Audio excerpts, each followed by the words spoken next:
여호와께서 이와 같이 말씀하시되 보라, 내가 멸망시키는 자의 심령을 부추겨 바벨론을 치고 또 나를 대적하는 자 중에 있는 자를 치되 내가 타국인을 바벨론에 보내어 키질하여 그의 땅을 비게 하리니 재난의 날에 그를 에워싸고 치리로다. 활을 당기는 자를 향하며 갑옷을 입고 일어선 자를 향하여 쏘는 자는 그의 활을 당길 것이라. 그의 장정들을 불쌍히 여기지 말며 그의 군대를 전멸시켜라. 무리가 갈대아 사람의 땅에서 죽임을 당하여 엎드러질 것이요 관통상을 당한 자가 거리에 있으리라. 이스라엘과 유다가 이스라엘의 거룩하신 이를 거역함으로 죄과가 땅에 가득하나 그의 하나님 만군의 여호와에게 버림받은 호라비는 아니니라. 바벨론 가운데서 도망하여 나와서 각기 생명을 구원하고 그의 죄악으로 말미암아 끊어짐을 보지 말지어다. 이는 여호와의 보복의 때니 그에게 보복하시리라. 바벨론은 여호와의 손에 잡혀 있어 온 세계가 취하게 하는 금잔이라. 뭇 민족이 그 포도주를 마심으로 미쳤도다. 바벨론이 갑자기 넘어져 파멸되니 이로 말미암아 울라. 그 상처를 위하여 유향을 구하라. 혹 나으리로다.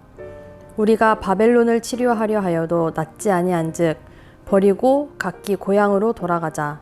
그 화가 하늘에 미쳤고 궁창에 달하였음이로다.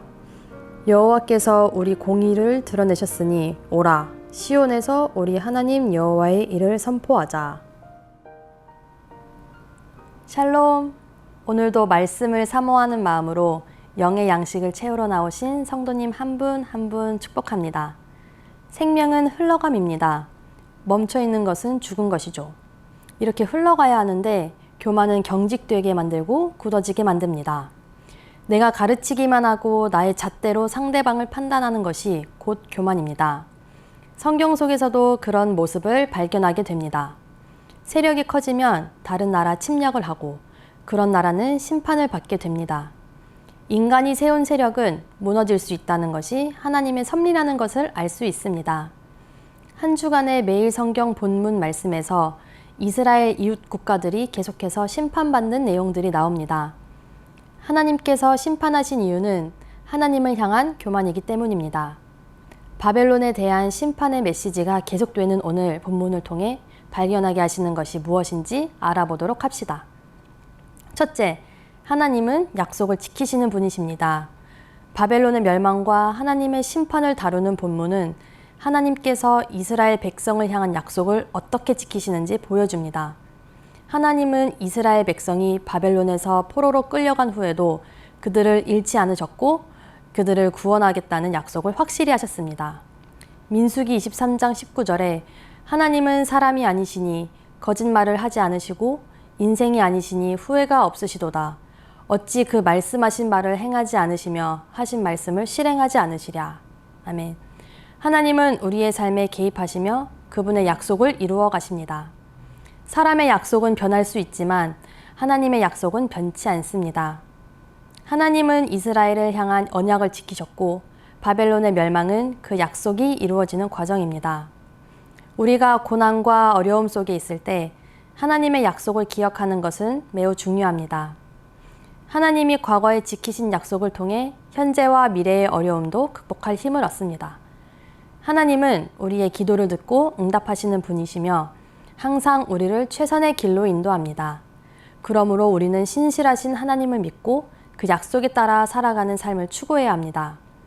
하나님은 우리에게도 약속을 주십니다. 악한 자를 벌하시겠다고 약속하셨지만 진멸이 아닌 징계입니다. 그 후에는 회복이 있습니다. 또한 의를 행하는 자들을 향한 약속도 있습니다. 그 약속을 듣고 믿으며 약속의 성취를 기다리며 이루기 위해 준비하는 삶을 살아가는 성도님 되시길 소망합니다.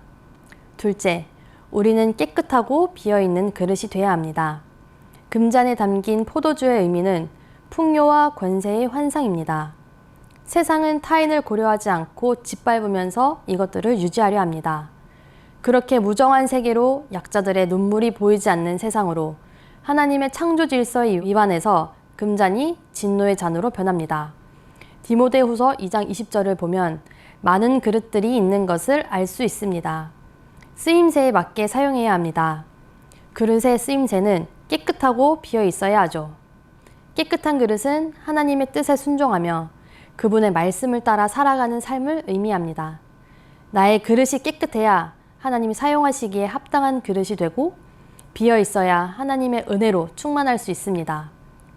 우리는 하나님이 주시는 은혜로 가득 차야 하며 그 은혜가 흘러 넘쳐 다른 이들에게 전달돼야 합니다. 디모데후서 2장 22절 의와 믿음과 사랑과 화평을 따를 때 깨끗한 마음이라고 표현하십니다. 하나님은 우리의 삶을 통해 예수님의 사랑을 전하길 원하십니다. 그러므로 우리는 항상 하나님 앞에 겸손하게 나아가 하나님이 기뻐하시고 원하시는 깨끗한 그릇이 되도록 힘써야 합니다. 우리의 삶을 하나님께 드리고 그분의 뜻에 따라 살아가는 것이야말로 진정한 그릇이 되는 길입니다. 매일 하나님께 나아가 은혜를 구하며 깨끗하고 비어있는 그릇으로서 하나님을 섬기는 삶을 살아가는 성도님 한 분 한 분 되시길 축복합니다. 역사를 공부하는 까닭은 과거를 거울 삼아 미래를 대비하며 오늘의 나를 돌아보기 위함입니다. 과거를 통해 우리를 용서해주고 치유해주시는 믿음을 품게 되며 미래는 하나님이 우리의 삶을 이끌어 가시는 소망을 줍니다. 현재 우리가 해야 할 일은 믿음과 소망을 주시는 하나님을 사랑하는 삶을 살아야 합니다. 복된 주일인 오늘 믿음으로 하늘 소망 품고 오늘 삶의 자리를 더욱 사랑하는 성도님 한 분 한 분 되시길 축복합니다. 기도하겠습니다. 사랑의 하나님, 하나님은 약속을 지키시는 분이십니다. 오늘의 본문을 통해 우리 삶 속에서도 하나님의 약속이 이루어짐을 믿습니다. 저희를 깨끗하게 하시고 비어있는 그릇이 되게 해주시고 성령의 은혜로 가득 채워 하나님 나라와 영광을 드러내는 도구가 되게 저희를 사용하여 주세요. 우리를 사랑하시는 예수님의 이름으로 기도합니다. 아멘.